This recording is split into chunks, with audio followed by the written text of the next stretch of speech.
Hey guys, so it's been raining a lot and the garden's wild, which is perfect. You learn to love it in its natural state and all its messiness. So I'm just going to take you on a quick garden tour to show you how everything is doing in this hot month of June in South Louisiana. Some agapanthus, lily of the Nile. Floribunda rose. Some purslane, peppermint, spearmint. Some sage with a fern growing out of the crack of the pot. Bay leaf, laurel bay, Shasta daisy, lemon balm, rosemary, and dewberry vine. Also pineapple. So many of you probably have seen this before, but whenever you finish your pineapple from the store, cut off the top, plant it, and within I think 2 years you should have a pineapple. Also a neat little thing, when you have a tomato plant and you're pruning off suckers or branches, stick them in a vase of water when they root and put them into soil pots. And these I plan on giving away to whoever finds them on the farm stand.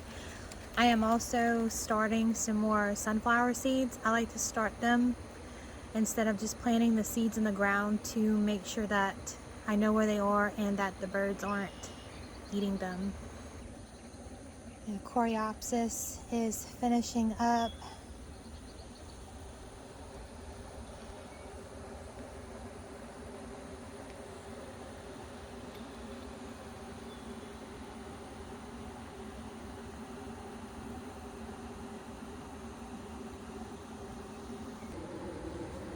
Queen Anne's lace showing off.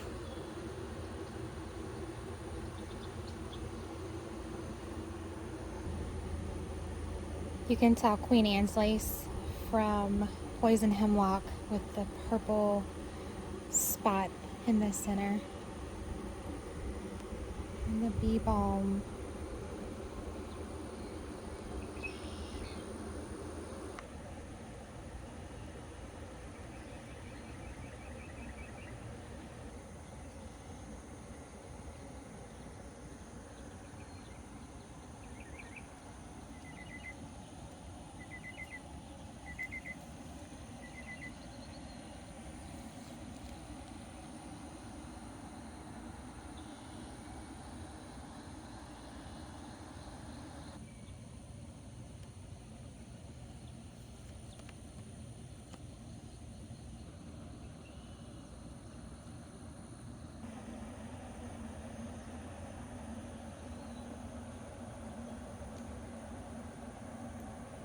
These little guys,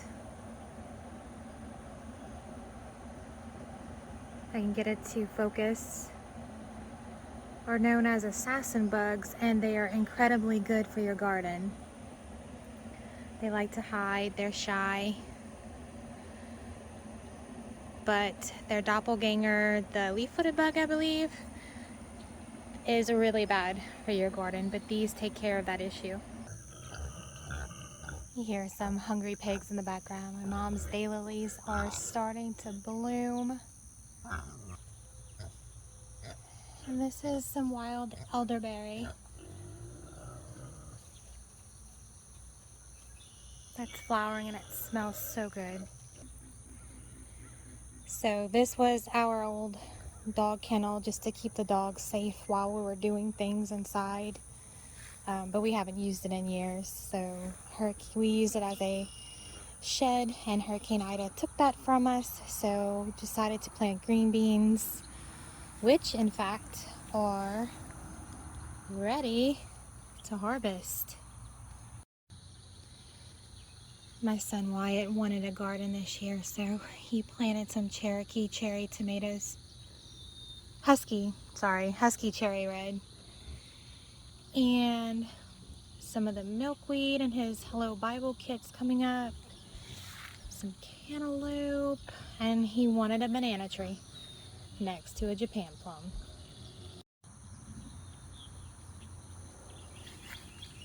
Looks like some bell peppers are about to be ready. And some unknown chili peppers. They are really prolific. So I'm going to go ahead and harvest these. And I'm going to shrink them up and let them dry, grind them into my own chili powder. My little green bean harvest there. But when you do chili peppers or any type of pepper drying, make sure that you cut enough of the stem so that you can pass your needle through, because you do not want to pass your needle through the flesh of the pepper, just the stem to dry.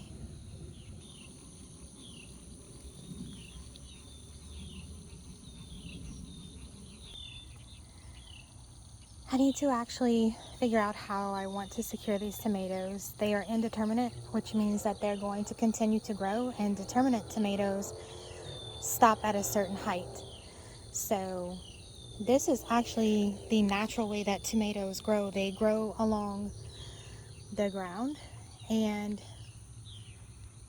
this one has it where you'll actually see them start to form roots, and you can actually cut it off here, or actually any part of it will make roots. But anyway, but these are a little wild, but they're producing. Don't be afraid to mix different flowers into your vegetables for your pollinators. So I have some zucchini squash that's starting to go, and it looks like I'm starting to have a vine borer problem,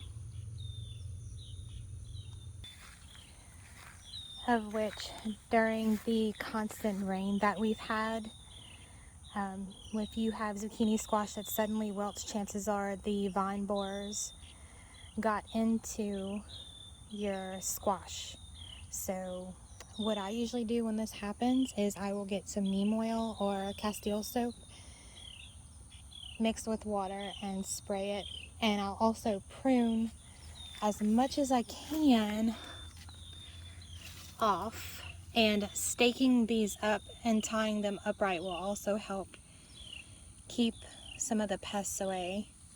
But here you can see this one is starting to recover from some of the vine borers I was able to catch early. So I have a little zucchini squash there.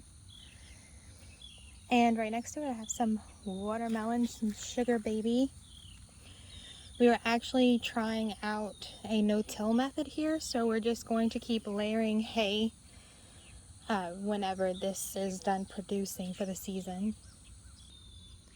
Our first little baby sugar baby melon. Sugar baby melon. Ha! But it's actually too soon to tell if it'll make it, so I will come back in the morning and I will get a male flower. This is a female flower because you'll see the fruit at the bottom. And when the flowers open, I will assist pollination. Usually if you see that like zucchini, cucumbers, and watermelon fall off or start to rot, that's probably what's happening, is they're not getting pollinated correctly. And if someone tells you to be careful of peppermint because it's invasive, yes it is. But I don't mind it. Whenever Richie cuts the grass over, it smells so awesome. And this is our old chicken coop that was destroyed during the hurricane. But as you can see, the peppermint has taken over. These are super fantastic tomatoes. They've been producing really well. Again, we've been getting so much rain, so right now it's hard to tell if there's a fungal disease or if I need some nitrogen, as that gets quickly washed out during heavy rains. And I also need to come in here and prune and get rid of some suckers to let some airflow go in so I can prevent fungus from forming. And it looks like the onions are almost ready.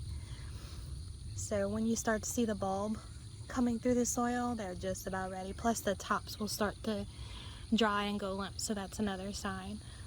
And here's some plantain, broadleaf plantain that grows quite abundantly here. as you can see, it's quite wild back here.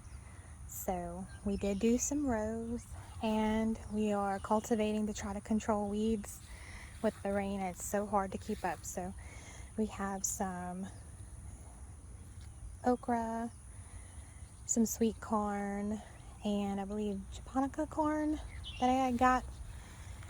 And over there is some acorn squash, cantaloupe, and some type of banana melon seed. So I'm curious to see how that's going to go. But here again, and some lima beans. So we're trying to find different methods of controlling the weeds because it gets pretty crazy, as you can see, if you skip a day.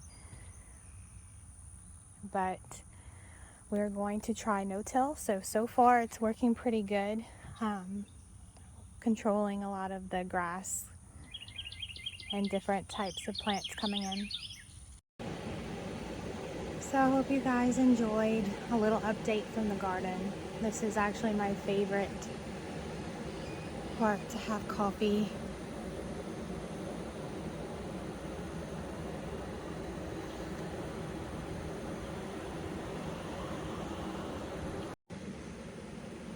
It's so wild with all the rain, but you have to learn to love the weeds. They serve a purpose too, even in the garden. So I'll see you next time, hopefully sooner. Love you guys. Bye.